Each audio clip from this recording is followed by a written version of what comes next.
Super six super hit అంటూ ప్రభుత్వం అధికారంలోకి వచ్చాక అంటే ఆంధ్రప్రదేశ్లో కొత్త ప్రభుత్వం అధికారంలోకి వచ్చాక తొలిసారిగా మూడు పార్టీలు కలిపి సంయుక్తంగా నిర్వహించినటువంటి సభ మాత్రం సూపర్ సక్సెస్ అయింది. లక్షలాదిగా పాల్గొన్నటువంటి కార్యకర్తల సమూహం మధ్యన సూపర్ హిట్గా చేశాము అన్నటువంటి దాన్ని లెక్కలు విప్పి చెప్పుకొచ్చారు. ఈ ప్రభుత్వం కొనసాగుతుంది, ముగ్గురం కలిసి ప్రయాణం చేస్తాం, 10 లక్షల కోట్ల పెట్టుబడులు ఆంధ్రప్రదేశ్కి వచ్చినాయి. అదే సందర్భంలో ప్రజలు కోరుకునేటటువంటి ప్రభుత్వం ఇప్పుడు నడుస్తోంది, అశాంతి అభద్రత పోయింది, ప్రజలందరూ సంతృప్తిగా ఉన్నారు, ప్రజలు ఎలాంటి పాలన కావాలన్నారో అదే ఇచ్చామంటూ పవన్ కళ్యాణ్, మరొక వైపున ఇచ్చిన ప్రతి హామీని నెరవేర్చాం, సూపర్ సిక్స్లో ప్రతి పథకము సూపర్ సక్సెస్ చేశాం, మాట నిలబెట్టుకున్నాం అంటూ చంద్రబాబు నాయుడు గారు తమ ఉపన్యాసాలతో కార్యకర్తల్ని మెప్పించే ప్రయత్నం చేశారు. అందులో సూపర్ సిక్స్కి సంబంధించి ఆయన అన్నమాట, ఈ సభ రాజకీయాల కోసరం కాదు, ఓట్ల కోసరం కాదు, ఎన్నికలు కూడా లేవు. ఇదొక బాధ్యత కలిగిన ప్రభుత్వం, జవాబుదారీ ఉండే ప్రభుత్వం, ఇచ్చిన మాట నెరవేర్చిన ప్రభుత్వాన్ని చెప్పడానికి అనంతపురానికి వచ్చావని చెప్పి కూడా నేను మీకు తెలియజేస్తున్నా.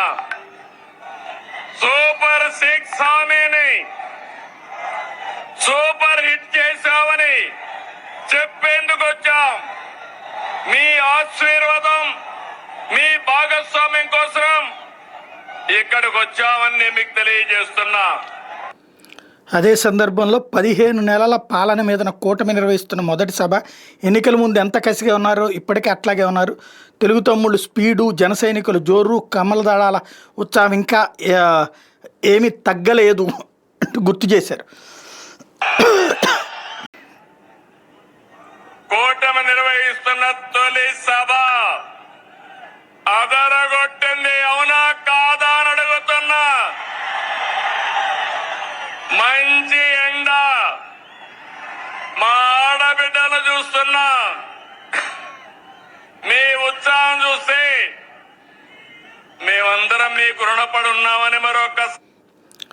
అదే సందర్భంలో సూపర్ సిక్స్ పథకాల్ని సూపర్ హిట్ చేసి మాట నిలబెట్టుకున్నామని చెప్పుకొచ్చారు. పథకాల్ని సూపర్ హిట్ చేసి మాట నిలబెట్టుకున్నామని మరొకసారి విజ్ఞప్తి చేస్తున్నాను.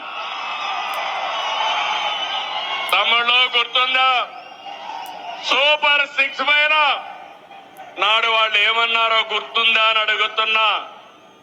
సూపర్ సిక్స్ అంటే అవహేళన చేశారు, పింఛన్లు పెంపంటే అసాధ్యమన్నారు, పిల్లలందరికీ తల్లికి వందనం అంటే ట్రోలింగ్ చేశారు, మెగా డిఎస్సి అవ్వదన్నారు, దీపం వెలగదన్నారు, ఫ్రీ బస్ కదలదన్నారు.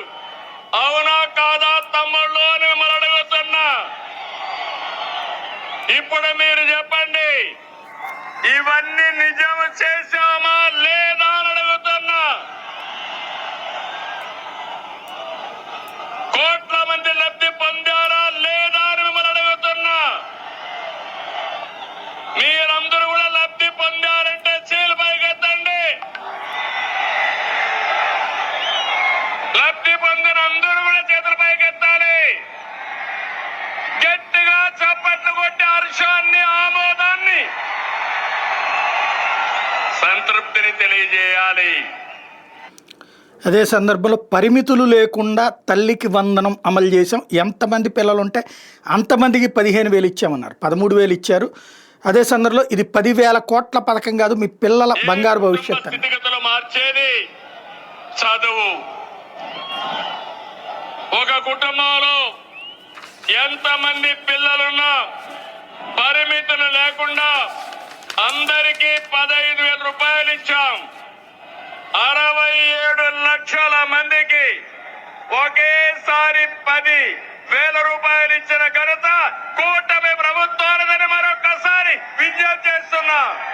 అది 10,000 కోట్ల రూపాయలు, ఒక్కొక్కరికి 15,000 రూపాయలు డబ్బులు ఇచ్చామని చెప్పుకొచ్చారు. అదే సందర్భంలో మాట నిలబెట్టుకున్నాం అన్నటువంటి పాయింట్ను ప్రధానంగా చెప్పుకొచ్చారు. ప్రజల ఆకాంక్షల్ని నెరవేర్చామని చెప్పుకొచ్చారు.